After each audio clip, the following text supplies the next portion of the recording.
اسلام آباد میں پاپو ایکٹ کے تحت درج 26 نومبر احتجاج کے 2 مقدمات کا ٹرائل مکمل، فیصلہ 23 جولائی کو سنایا جائے گا۔ جرم ثابت ہونے پر ملزمان کو قید اور جرمانے کی سزا سنائی جا سکتی ہے۔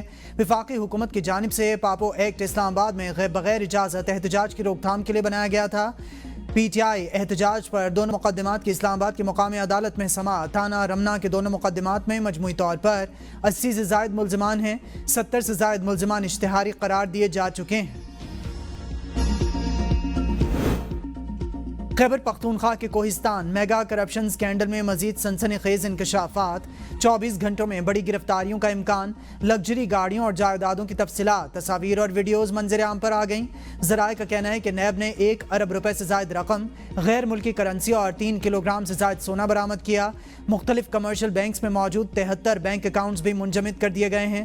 ان اکاؤنٹس میں 5 ارب روپے سے زائد رقم موجود ہے۔ نیب نے 77 لگژری گاڑیاں بھی ضبط کی ہیں۔ 17 ارب روپے کی 109 جائیدادیں بھی قبضے میں لے لی گئیں۔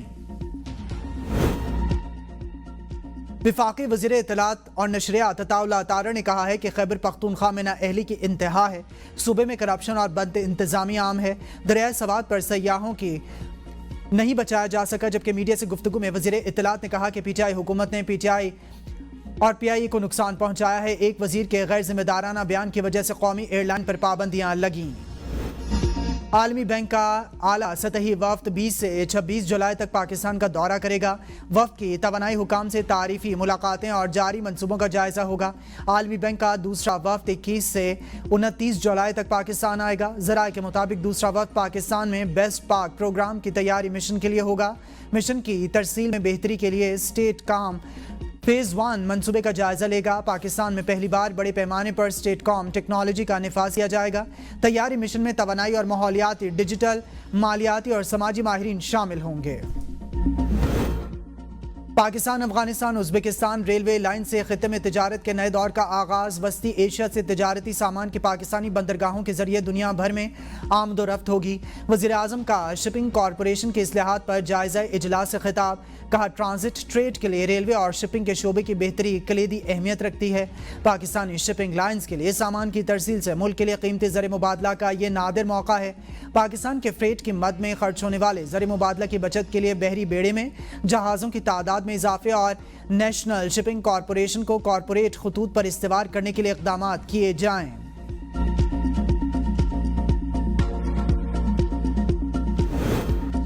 اسلام آباد میں چینی کی ریٹیل قیمت 172 روپے فی کلو مقرر، ایکس مل ریٹ 165 روپے فی کلو ہوگا۔ خلاف ورزی پر سخت قانونی کارروائی کی جائے گی۔ خیبر پختونخوا میں چینی کی ایکس مل قیمت 165 روپے فی کلو مقرر کر دی گئی۔ ہر ماہ 2 روپے اضافے کے ساتھ اکتوبر تک چینی کی زیادہ سے زیادہ ایکس مل قیمت 171 روپے تک جائے گی۔ پرچون قیمت ایکس مل قیمت سے 8 روپے سے زیادہ وصول نہیں کی جائے گی۔ اعلامیہ جاری۔ خیبر پختونخوا میں سینٹ انتخابات بلا مقابلہ ہوں گے۔ حکومت اپوزیشن میں معاہدہ ہو گیا۔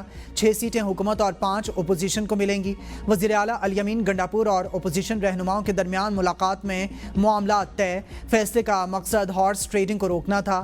اپوزیشن کے طلحہ محمود، عطاء الحق درویش، روبینہ خالد، دلاور خان اور نیاز احمد بلا مقابلہ سینیٹرز منتخب۔ پی ٹی آئی کے مراد سعید، فیصل جاوید، مرزا افریدی، نور الحق قادری، اعظم سواتی اور روبینہ ناز بلا مقابلہ منتخب سینیٹرز ہوں گے۔ گنڈاپور پی ٹی آئی کے ناراض امیدواروں کو کمیٹی کے ذریعے راضی کریں گے۔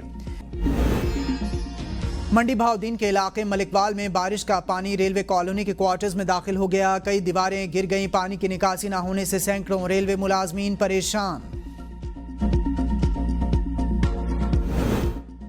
وزیر اعلیٰ Punjab Maryam Nawaz P T M اے ہیڈ کوارٹرز پہنچ گئیں۔ بارش اور سیلابی ریلے کی صورتحال پر بریفنگ لی۔ وزیر اعلیٰ ابتدائی وارننگ سسٹم کا مشاہدہ کر چکی۔ وزیر اعلیٰ کو آبادی کے انخلاء کی ٹائم لائن کے بارے میں بتایا گیا۔ غیر معمولی بارشوں سے پنجاب کے مختلف اضلاع میں سیلابی صورتحال پیدا ہوئی۔ سب سے زیادہ چکوال، جہلم اور راولپنڈی میں ریکارڈ بارشیں ہوئیں۔ وزیر اطلاعات پنجاب عظمہ بخاری کا بیان، کہا وزیر اعلیٰ کی ہدایت پر تمام ادارے اور ضلع انتظامی کی ٹیمیں متحرک رہیں۔ پاک فوج کے جوانوں نے بھی درجنوں افراد کو ریسکیو کیا اور ان کی جانیں بچائیں۔ پوٹوہا ریجن میں 1000 افراد، جہلم میں 298، چکوال میں 209 شہریوں کو ریسکیو کیا گیا۔ راولپنڈی میں 450 افراد کو ریسکیو کیا گیا۔